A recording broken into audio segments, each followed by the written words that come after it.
Amawulire agakagwawo si malungi n'akamu. Bannange Dr. Cephco afunye akabenje yeetaagisa ssaala zammwe ate z'ensonga za Honorable Kinyamatama kw'otadde ne Honorable Zaake nabyo tebinnaba kuggwa. Mugamba mutya, mwasiibye mutya? Kansuubire muli bulungi ng'enkola yaffe. Mbasaba vidiyo eno mugimpere like era n'esaba gwe wenna atannaba kusubscribinga wano ku Sylvia News Excellent mukwano subscribinga era onyige mu notification bell olemesibwanga byonna bye mba nteekayo. Munnange olunaku lw'ejjo Dr. Cephco yagenze eri erusaze mu Limbo era n'atukolera ka vidiyo ako nga w'okalaba n'atulaga nti kino ekinnya baziikamu abantu bayitirivu nti kino ono yali simanya we South Africa ono yali waawa era nga w'olaba mu ka vidiyo. Munnange olwavuddeyo yasibidde mu bbaala eyo no mu bbaala gyenyweredde omwenge era yamaze n'annyuka n'ava mu bbaala n'adda ewuwe era n'afuna akabenje era yakafunidde awo ku Northern Bypass we yakafunidde. Omuntu eyamulabye we babadde bonna mu bbaala yeezi n'alaba emmotoka egudde neyeebuuza eno emmotoka ate yaani egudde. Munnaye ogenda okeberwa okwetegereza nga Dr. Cephco munnange era ye yeetaagisa ssaala nnene nnyo nnyo nnyo naye mu ssaawa zino ali mu ddwaliro ly'e Mulago. Gwe wenna yenna ayagala ogenda omulaba gy'oline nga ye emmotoka yaweddewo ne munnange abantu abamu gye beebuuliza kiki ekyamututte mu mirambo kuba ye emirambo gyonna yagitambudde Limbo yonna yagimazeyo nga w'olaba ate nno ng'akutte ka vidiyo nga w'olaba awo.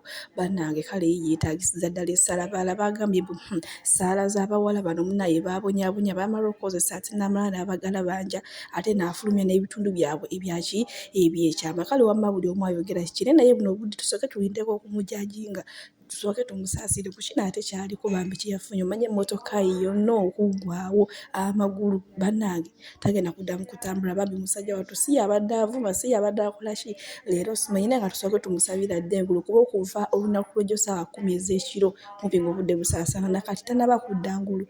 Bannange bitiisa naye ate nga mulina okukola ki mubeera mulina okubimanya kale bibiri mu saidizi eyo. Bo bajjaaji batandise dda ogusala mbu munnaye emizimu gye gyamunyiigidde mbu lwaki yagitadde mu kamera ng'ate tegirina bantu baabwe. Bannange bye byate ne munnaye nno ebigambo bye yabadde ayogerera mu kano ka vidiyo ebigambo bibadde bikulu nnyo okitegeera nga by'amakulu nga tavoola tavuma takola ki naye maama bye byate ebiri mu saidizi eyo byamuliize emizimu abamu bagambye mbu yagenza okugendayo emizimu gye gyamuyise. Kale wamma buli omu ayogera kikene nga kyekyo ekiriwo ssaawa zino yafunye dda akabenje yeetaagisa ssaala tannaba kudda ngulu okuva olunaku lw'ejjo. Bannange yiino nno gye yatulaze simanyi ono we South Africa simanyi ono waawa. Bannange mitawaana myerera ate ebiri ewa Dr. Cephco. Dr. Cephco ono ennaku zino abadde yakyukamu abadde alina ebigambo by'ajja ayogera kwegamba nga byefaananyirizamuko n'ebejja Ichuli byeyogera ng'anaatera okufa. Omanyi jjajja Ichuli alinanga emboozi ze yakolanga ne tugamba zaani za jjajja Ichuli munnaye ebigambo bye. Ne munnange wewegerereza Dr. Cephco okuva we yagenda kulumbirwa Ivuniragu n'afuuka ensonga n'afuuka ekirala munnange okuva olwo abadde alina ebigambo by'ajja ayogera ogamba nga bw'obigattagattamu bannange yo kituufu omuntu tongera omuteeka mu ssaala kuba kati daba tannaba kudda ngulu. Yes kale atiisika abeera omulema naye ng'akomyewo engulu bannange kiba kibi nga weekiri. Yes wadde bagamba tekalina mpisa kavuma abantu kavoola abantu kakola ki bannange kiba kibi nga weekiri kuba bannange okufa kuno ko I've been through so much pain that nammwe munkozeko obulabe naye ne live ne live ndi ku live eno naye tewaliwo nagwe nanyumirizaako what has been going on in my life nga ndi offline. They don't even know what is going on. Ekibayita okumira obulumi mizo obulumi n'ensi tennamanya kiki empiseemu kyembadde mpitamu kati. Yes, of course I'm paying. Why not would I have paid? Yeah. You set a trap, you send people to attack me. I mean, why send 10? I mean, 10 and more, I don't know. Yeah. To attack me, you take things from the house, you do what? My dear, as I pay, you're paying for the cows. Yeah. I remember that word very well. But simanyi oba bye mukola mugendako mu mateeka ga Uganda ne mubisomako. Omuntu okumukwata ne mumukolako obulabe kimanya mateeka newo omubanja obukadde 100 ate na accounting yeetaaga omuntu okumukolako obumenyi bw'amateeka ne oba omubanja obukadde 100 kimenya mateeka kibadde okimanyi olwokuba sinnayogera kubanga waliwo ebintu ebimu nga biri so petty.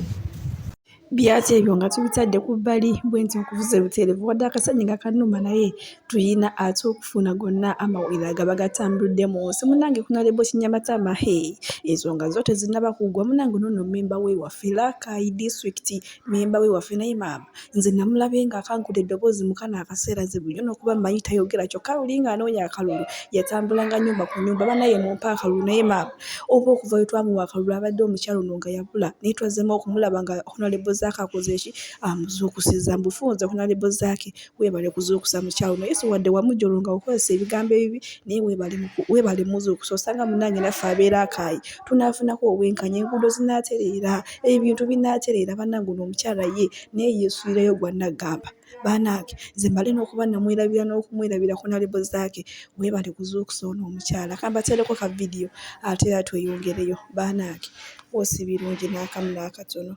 Ekitiibwa ky'abakyala okubayita ebigambo bye muze muwulira mwabiwulidde era akatambi bakapuleyinzi. Nagambye nti ebigambo ebyo sisobola biddamu kubanga nakuzibwa nga ebigambo ebyo ng'ebyo sisobola byogera. So kyekitunyiizizza kyekyatunyiizizza ate kyova olaba nti abakyala bonna bavuddeyo n'abaopozitioni n'aba-NRM buli mukyala yenye ate n'abaami bafuddeyo kubanga nabo bazaala abaana bazaalibwa abakyala.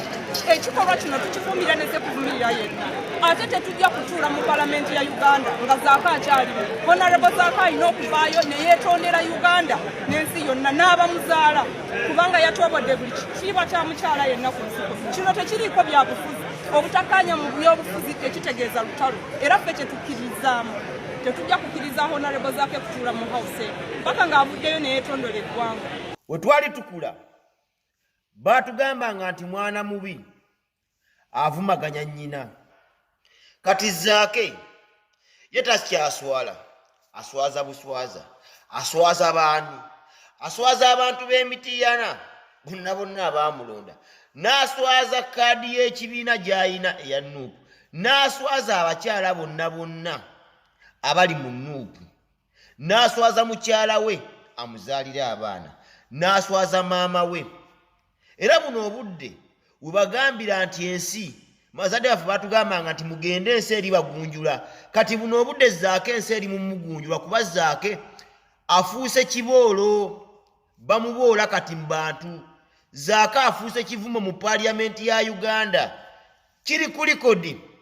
Zaake talabikiranga ku ansadi ya paaliyamenti kiddamu kiri ku likodi. Zaake talabikirangako ku ansadi ya paaliyamenti naye Zaake buli kaseera alabikira ku misango egy'okuwemula egy'okutyoboola abakazi.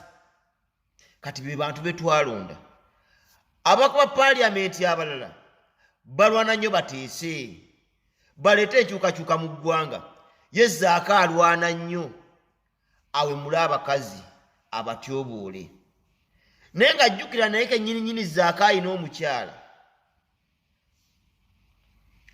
Pulinsipo w'ekibiina alina omukyala aweebwa ekitiibwa naye Zaake ye tabifaako awemula buwemuzi. Kati buno obudde paaliyamenti yabadde alina ensonga zegenda okuteesaako. Laba Zaake waakola diversion. Zaake okolera ani gwe buli kaseera leeta diversion mu kuteesa